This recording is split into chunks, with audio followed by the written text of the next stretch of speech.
16ാം കേരള നിയമസഭയിലെ മിന്നും താരങ്ങളിൽ ഒരാൾ സ്പീക്കർ തിരുവഞ്ചൂർ രാധാകൃഷ്ണൻ തന്നെയാണ് എന്ന കാര്യത്തിൽ തർക്കമില്ല. അനായാസേന പ്രതിപക്ഷ നിരയെയും ഭരണപക്ഷ നിരയെയും ഒരുപോലെ കൈകാര്യം ചെയ്തുകൊണ്ട് അസാധ്യമായ മേൽവഴക്കത്തോടുകൂടി സഭാ നടപടികൾ സുഗമമായി നിയന്ത്രിക്കുന്ന തിരുവഞ്ചൂരിൻ്റെ ഇടപെടലുകൾ ഇതിനോടകം തന്നെ രാജ്യത്തിൻ്റെ ശ്രദ്ധ പിടിച്ചുപറ്റിയിട്ടുണ്ട്. സഭാ നടപടികൾ നിയന്ത്രിക്കുന്ന സ്പീക്കറുടെ ഭാഗത്തു നിന്നുണ്ടാകുന്ന ഡയലോഗുകൾ തഗ് ഡയലോഗുകളായി സമൂഹ മാധ്യമങ്ങളിൽ വൈറലാകുകയും കൂടി ചെയ്തതോടെ തിരുവഞ്ചൂർ രാധാകൃഷ്ണൻ ഒരു പൂക്കി സ്പീക്കർ എന്ന അംഗീകാരവും നേടിയെടുത്തിട്ടുണ്ട്. എന്നാൽ സഭാ നടപടികൾ നിയന്ത്രിക്കുന്നതിൽ മാത്രമല്ല, നിയമസഭയുടെ സ്വത്തുവകകളും സംരക്ഷിക്കുന്നതിലും തിരുവഞ്ചൂർ രാധാകൃഷ്ണൻ ഇച്ഛാശക്തിയോടുകൂടി മുന്നോട്ട് പോകുന്നു എന്ന സൂചനകളാണ് ഇപ്പോൾ പുറത്തു വരുന്നത്. നമുക്കറിയാം, പിണറായി വിജയൻ സർക്കാരിൻ്റെ കാലത്ത് അഴിമതികളുമായി ബന്ധപ്പെട്ട് സ്വജനപക്ഷപാതവുമായി ബന്ധപ്പെട്ട് എപ്പോഴും ഉയർന്നു കേൾക്കാറുള്ള ഒരു പേരായിരുന്നു ഊരാളുങ്കൽ ലേബർ കോപ്പറേറ്റീവ് സൊസൈറ്റിയുടേത്. CPMൻ്റെ നിയന്ത്രണത്തിലുള്ള ഈ കോപ്പറേറ്റീവ് സൊസൈറ്റിക്ക് പിണറായി വിജയൻ്റെ ഒന്നാം സർക്കാർ അധികാരമേറ്റെടുത്തതിന് പിന്നാലെ തന്നെ ടെൻഡർ വിളിക്കാതെ സർക്കാർ കരാറുകൾ ലഭ്യമാക്കുവാനുള്ള ഒരു പ്രത്യേക ഗവൺമെൻറ് ഉത്തരവ് പുറത്തിറക്കിയിരുന്നു. ഈ ഉത്തരവിൻ്റെ ആനുകൂല്യത്തിൽ കഴിഞ്ഞ 10 വർഷത്തിനിടയിൽ കോടിക്കണക്കിന് രൂപയുടെ 1000ഓളം കോടി രൂപയുടെ സർക്കാർ കരാറുകളാണ് ഊരാളുങ്കലിന് ലഭ്യമായിട്ടുള്ളത്. ഈ കരാറുകളുടെ സുതാര്യതയില്ലായ്മയുമായി ബന്ധപ്പെട്ടും ഈ കരാറുകൾക്ക് പിന്നിൽ അഴിമതിയുണ്ട് എന്ന ആരോപണം ഉന്നയിച്ചുകൊണ്ടും അന്നത്തെ പ്രതിപക്ഷമായ UDF പല ഘട്ടത്തിലും ശക്തമായ പ്രതിഷേധങ്ങളും ആരോപണങ്ങളുമായി രംഗത്ത് വരികയും ചെയ്തു.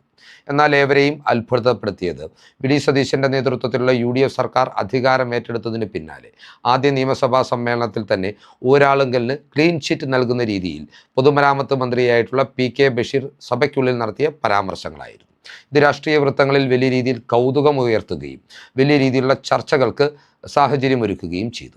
ഏതൊക്കെയാണെങ്കിലും സർക്കാർ ഊരാളുങ്കലിന് നൽകിയ ഈ clean chit speaker Thiruvanchoor Radhakrishnan അംഗീകരിക്കുന്നില്ല എന്നതിൻ്റെ കൃത്യമായ സൂചനകളാണ് ഇന്ന് അദ്ദേഹം നടത്തിയിട്ടുള്ള നിർണായകമായ ഇടപെടലുകൾ എന്ന് പറയുന്നത്. നിയമസഭയുമായി ബന്ധപ്പെട്ട് ഊരാളുങ്കൽ ലേബർ കോപ്പറേറ്റീവ് സൊസൈറ്റിക്ക് നൽകിയിരുന്ന കോടിക്കണക്കിന് രൂപയുടെ കരാറുകളാണ് സ്പീക്കറുടെ നേരിട്ടുള്ള നിർദ്ദേശത്തിൻ്റെ അടിസ്ഥാനത്തിൽ ഇപ്പോൾ റദ്ദ് ചെയ്യപ്പെട്ടിരിക്കുന്നത്.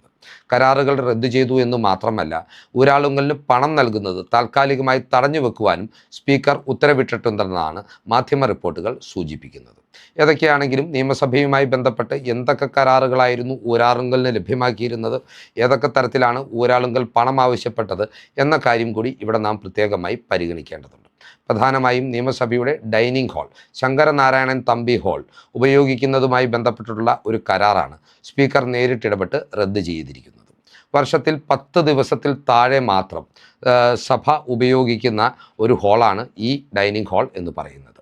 ഇത്തരത്തിൽ കേവലമായ ഉപയോഗമുള്ള ഈ ഡൈനിങ് ഹാൾ 7.5 കോടി രൂപ മുടക്കി നവീകരിക്കുന്നതിനുള്ള കരാറാണ് 2ാം പിണറായി സർക്കാരിൻ്റെ കാലത്ത് ഊരാളുങ്കലിന് നൽകിയത്. ഈ കരാർ ഇത്രയും വലിയ തുക കൊടുത്ത് ഈ ഡൈനിങ് ഹാൾ നവീകരിക്കുന്നതിനുള്ള കരാർ നൽകുന്നതിനെ ആ മന്ത്രിസഭയുടെ കാലത്ത് തന്നെ ധനവകുപ്പ് ശക്തമായി എതിർക്കുകയും ചെയ്തിരുന്നു. എന്നാൽ ധനവകുപ്പിൻ്റെ ഈ എതിർപ്പിനെ പോലും മറികടന്നുകൊണ്ടാണ് സ്പീക്കറായിരുന്ന AN ഷംസീർ ഊരാളുങ്കലിന് 7.5 കോടി രൂപയുടെ ഈ കരാർ ലഭ്യമാക്കിയത്. ഇത്തരത്തിൽ 7.5 കോടി രൂപ ദൂർത്തടിച്ചുകൊണ്ട് ശങ്കരനാരായണൻ തമ്പി ഹാൾ എന്ന ഡൈനിങ് ഹാൾ നവീകരിക്കേണ്ട ആവശ്യമില്ല എന്നാണ് തിരുവഞ്ചൂർ രാധാകൃഷ്ണൻ എന്ന 16ാം കേരള നിയമസഭയുടെ സ്പീക്കർ ഇപ്പോൾ തീരുമാനമെടുത്തിരിക്കുന്നത്. ഈ ഒരു തീരുമാനത്തിലേക്ക് അദ്ദേഹത്തെ നയിക്കുവാനുള്ള കാരണമെന്ന് പറയുന്നത് ഡൈനിങ് ഹാളിൽ AC പിടിപ്പിച്ചതുമായി ബന്ധപ്പെട്ട് ഊരാളുങ്കൽ നൽകിയ ഭീമമായ തുകയാണ്. ലോക കേരള സഭ നടക്കുന്ന സമയത്ത് ഡൈനിങ് ഹാളിൽ ഭക്ഷണം വിളമ്പുന്നതിന് മുന്നോടിയായി ആ ഹാളിൽ AC പിടിപ്പിക്കണമെന്ന് സർക്കാർ സ്പീക്കറോട് ആവശ്യപ്പെടുകയും സ്പീക്കർ ഷംസീർ അതിനുള്ള കരാർ ഊരാളുങ്കലിന് നൽകുകയും ചെയ്തു. എന്നാൽ 35 ലക്ഷം രൂപയുടെ ഭീമമായ ബില്ലാണ് ഡൈനിങ് ഹാൾ AC ചെയ്യുന്നതിനായി AC പിടിപ്പിച്ചതിന് ശേഷം ഊരാളുങ്കൽ നിയമസഭയ്ക്ക് കൈമാറിയത്. ഇത്രയും വലിയൊരു ബില്ലിൽ അപര്യാപ്തതകളുണ്ട് എന്ന ആരോപണം നേരത്തെ തന്നെ ഉയർന്നിരുന്നു. അതുകൊണ്ട് തന്നെയാണ് തിരുവഞ്ചൂർ രാധാകൃഷ്ണൻ ഇതുമായി ബന്ധപ്പെട്ട് ഒരു പ്രാഥമിക പഠനം നടത്തിക്കൊണ്ട് ആ പണം അനുവദിക്കുന്നത് തടഞ്ഞുവെച്ചതും അതുപോലെ തന്നെ ഡൈനിങ് ഹാൾ നവീകരണത്തിന് ഊരാളുങ്കലിന് നൽകിയ ആ കോൺട്രാക്ട് റദ്ദ് ചെയ്യുവാൻ തീരുമാനമെടുത്തിട്ടുള്ളത്.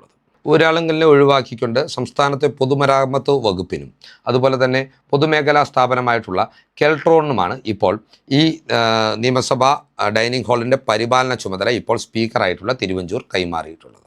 അതുപോലെ തന്നെ ഊരാളുങ്കലിനെ ഒഴിവാക്കിയ നിയമസഭയിലെ മറ്റൊരു പ്രധാനപ്പെട്ട കരാർ എന്ന് പറയുന്നത് നിയമസഭയുടെ ഡേറ്റാ സെൻറ്റർ മെയിൻ്റനൻസുമായി ബന്ധപ്പെട്ടിട്ടാണ്.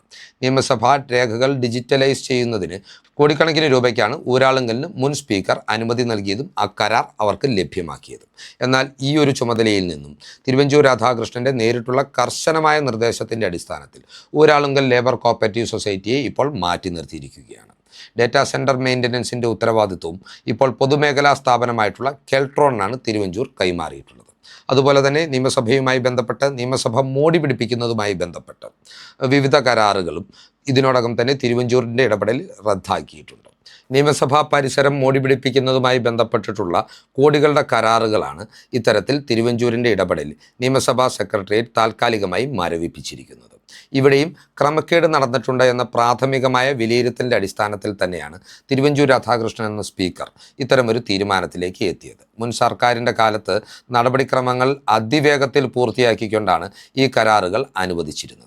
സോയിൽ ടെസ്റ്റിന് മാത്രമായി ഒരു കമ്പനിക്ക് 6 ലക്ഷം രൂപ മുൻകൂർ അനുവദിച്ചുകൊണ്ടാണ് ഈ കരാറുകൾ നൽകിയത്. വിവിധ കരാറുകാർക്ക് ഇതിനോടകം തന്നെ അഡ്വാൻസ് തുകയും നൽകിയിട്ടുണ്ട്. അതുകൊണ്ട് തന്നെ കരാറുകൾ റദ്ദ് ചെയ്യാതെ മരവിപ്പിച്ചുകൊണ്ട് കൂടുതൽ അന്വേഷണം നടത്തിയിട്ട് വേണം ഇതിലൊരു തീരുമാനമെടുക്കാം എന്ന നിലപാടാണ് ഇപ്പോൾ സ്പീക്കർ തിരുവഞ്ചൂർ രാധാകൃഷ്ണൻ കൈക്കൊണ്ടിട്ടുള്ളത്. ഇതുമായി ബന്ധപ്പെട്ട് എത്രയും പെട്ടെന്ന് തന്നെ തിരുവഞ്ചൂരിൻ്റെ കൃത്യമായ നിർദ്ദേശത്തിൻ്റെ അടിസ്ഥാനത്തിൽ ഒരു ഉന്നതതല അന്വേഷണം ഉണ്ടാകുവാനുള്ള സാധ്യതയുമുണ്ട്. തിരുവഞ്ചൂർ രാധാകൃഷ്ണൻ്റെ ഈ ഇടപെടൽ എന്ന് പറയുന്നത് കൃത്യമായും പിണറായി വിജയനും CPM-നും വലിയ തിരിച്ചടിയാണ്. പിണറായി വിജയൻ്റെയും CPM-ൻ്റെയും നിയന്ത്രണത്തിലുണ്ടായിരുന്ന ആയിരക്കണക്കിന് കോടി രൂപയുടെ കരാർ വർക്കുകൾ ഏറ്റെടുത്ത് നടത്തിയിരുന്ന ഊരാളുങ്കൽ ലേബർ കോഓപ്പറേറ്റീവ് സൊസൈറ്റിയെ നിയമസഭയിൽ നിന്ന് ചവിട്ടി പുറത്താക്കിയിരിക്കുകയാണ് സ്പീക്കർ തിരുവഞ്ചൂർ രാധാകൃഷ്ണൻ എന്നതിൽ സംശയമില്ല. മുൻ സർക്കാരുകളുടെ കാലത്ത്, കൃത്യമായി പറഞ്ഞാൽ പിണറായി വിജയൻ സർക്കാരുകളുടെ കാലത്ത് നടന്നു വന്നിട്ടുള്ള അഴിമതികൾക്കും ക്രമവിരുദ്ധ കരാറുകൾക്കും ഒരു രീതിയിലുള്ള തുടർച്ചയും അനുവദിക്കില്ല എന്ന തിരുവഞ്ചൂർ രാധാകൃഷ്ണൻ എന്ന ഇച്ഛാശക്തിയുള്ള സ്പീക്കറുടെ കർശനമായിട്ടുള്ള നിലപാടാണ് ഇതുമായി ബന്ധപ്പെട്ട് പുറത്തു വരുന്നത്. അതുകൊണ്ട് തന്നെ കേരളം ഏറെ ആവേശത്തോടു കൂടിയാണ് ഈ തീരുമാനത്തെ സ്വീകരിക്കുന്നത്. ഇവിടെ തിരുവഞ്ചൂരിൻ്റെ നിലപാടിന് ഇത്രയും സ്വീകാര്യത ലഭിക്കുന്നത് ഇത് വളരെ വിശ്വാസ്യതയുള്ള ഒരു നിലപാടായതുകൊണ്ടാണ്. ജനങ്ങൾക്ക് ഈ സർക്കാർ സംവിധാനങ്ങളിലുള്ള വിശ്വാസ്യത ഈ ഒരു നടപടി കൊണ്ട് ധാരാളം വർദ്ധിച്ചു എന്ന കാര്യത്തിലും തർക്കം വേണം. കാരണം ഊരാളുങ്കലുമായി ബന്ധപ്പെട്ട് പിണറായി വിജയൻ സർക്കാർ കൃത്യമായ സ്വജനപക്ഷപാതം കാണിച്ചു എന്ന ആരോപണം നേരത്തെ തന്നെ ഉയർത്തിയിരുന്നത് UDF ആണ്. അതുകൊണ്ട് തന്നെ UDF സർക്കാർ അധികാരത്തിലേക്ക് എത്തുമ്പോൾ ഊരാളുങ്കലുമായി ബന്ധപ്പെട്ടിട്ടുള്ള എല്ലാ കരാറുകളിലേക്കും സത്യസന്ധമായ ഒരു അന്വേഷണം നടക്കുമെന്നും ഇതിലെ അഴിമതിയും ക്രമവിരുദ്ധതയും പുറത്തു വരണമെന്നും ജനങ്ങൾ ആഗ്രഹിച്ചിരുന്നു. UDF പ്രവർത്തകർ ആഗ്രഹിച്ചിരുന്നു. കോൺഗ്രസ് പ്രവർത്തകർ ആഗ്രഹിച്ചിരുന്നു. എന്നാൽ ഈ ആഗ്രഹങ്ങൾക്ക് വലിയ തിരിച്ചടിയായി മാറിയ ഇത്തരത്തിലൊരു അന്വേഷണം നടക്കുമെന്ന് പ്രത്യാശിച്ചവർക്ക് മോഹഭംഗം നൽകിയ ഒരു നിലപാടാണ് പൊതുമരാമത്ത് മന്ത്രി നിയമസഭയിൽ ഊരാളുങ്കലിന് പ്രാഥമികമായ ഒരു ക്ലീൻ ചിറ്റ് നൽകിക്കൊണ്ട് അടിച്ചേൽപ്പിച്ചത്. എന്നാൽ തിരുവഞ്ചൂർ ഈ തെറ്റ് തിരുത്തിയിരിക്കുകയാണ്. താൻ ഒരു ഇച്ഛാശക്തിയുള്ള ഭരണാധികാരിയായിരിക്കുമെന്നും ജനങ്ങളുടെ പ്രതീക്ഷ കാക്കുമെന്നും തന്നെയാണ് തിരുവഞ്ചൂർ രാധാകൃഷ്ണൻ എന്ന നേതാവ് ഈ നിലപാടിലൂടെ വ്യക്തമാക്കിയിരിക്കുന്നത്. ഏതൊക്കെയാണെങ്കിലും തിരുവഞ്ചൂർ രാധാകൃഷ്ണൻ്റെ ഈ ഒരു തീരുമാനം എന്ന് പറയുന്നത് അദ്ദേഹത്തിൻ്റെ വിശ്വാസ്യതയുടെ തിളക്കം വർദ്ധിപ്പിച്ചിട്ടുണ്ട്. അങ്ങനെ സഭാ നടപടികൾ നിയന്ത്രിക്കുന്നതിനോടൊപ്പം തന്നെ ഭരണപരമായിട്ടുള്ള പരിഷ്കാരങ്ങളും ശക്തമായ നടപടികളും സ്വീകരിച്ചുകൊണ്ട് കേരളം കണ്ടിട്ടുള്ള ഏറ്റവും മികച്ച സ്പീക്കർ എന്ന അംഗീകാരത്തിലേക്കാണ് അതിവേഗം തിരുവഞ്ചൂർ നടന്നു കയറുന്നത്. നിയമസഭാ സമ്മേളനങ്ങൾ പൂർത്തിയാക്കിയതിനു ശേഷം അദ്ദേഹം നൽകിയ മാധ്യമ അഭിമുഖങ്ങളിൽ വരെ മുൻകാലങ്ങളിൽ തനിക്കുണ്ടായിട്ടുള്ള വാക്കുപിഴകളെ അധിക്ഷേപിച്ചതിനോട് പോലും വളരെ സഹിഷ്ണുതാപരമായിട്ടുള്ള ഒരു പ്രതികരണമാണ് അദ്ദേഹം നടത്തിയത്. അവിടെ തനിക്ക് തെറ്റുപറ്റിയിട്ടുണ്ടെന്ന് പോലും ഏറ്റുപറയുവാനുള്ള മഹാമനസ്കതയും അദ്ദേഹം കാണിച്ചിട്ടുണ്ട്. തെറ്റ് പറ്റാതിരിക്കുന്നതിലല്ല, സംഭവിച്ചു പോയ തെറ്റ് തിരുത്തുവാനും അത് അംഗീകരിക്കുവാനുമുള്ള ഒരു കഴിവാണ് ഒരു ഭരണാധികാരിയെ മഹാനാക്കുന്നത്. അങ്ങനെ നോക്കുമ്പോൾ തിരുവഞ്ചൂർ രാധാകൃഷ്ണൻ എന്ന ഇപ്പോഴത്തെ സ്പീക്കറും മുൻ മന്ത്രിയുമായിട്ടുള്ള നേതാവ് മഹാനായിട്ടുള്ള ഒരു ഭരണാധികാരിയാണ് എന്നും നമ്മൾ പറയേണ്ടിയിരിക്കുന്നു.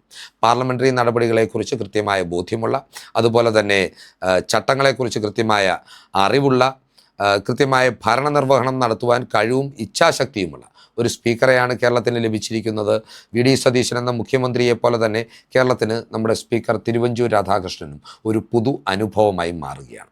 ഈ രാഷ്ട്രീയ ചിന്തകളും യാഥാർത്ഥ്യങ്ങളും വസ്തുതകളും പ്രേക്ഷകർക്ക് മുമ്പിൽ അവതരിപ്പിച്ചുകൊണ്ട് ഈ വീഡിയോ ഇവിടെ അവസാനിപ്പിക്കുകയാണ്. കൂടുതൽ രാഷ്ട്രീയ വാർത്തകൾക്കും വിശകലനങ്ങൾക്കുമായി ഞങ്ങളുടെ ചാനൽ സബ്സ്ക്രൈബ് ചെയ്യുക. നന്ദി.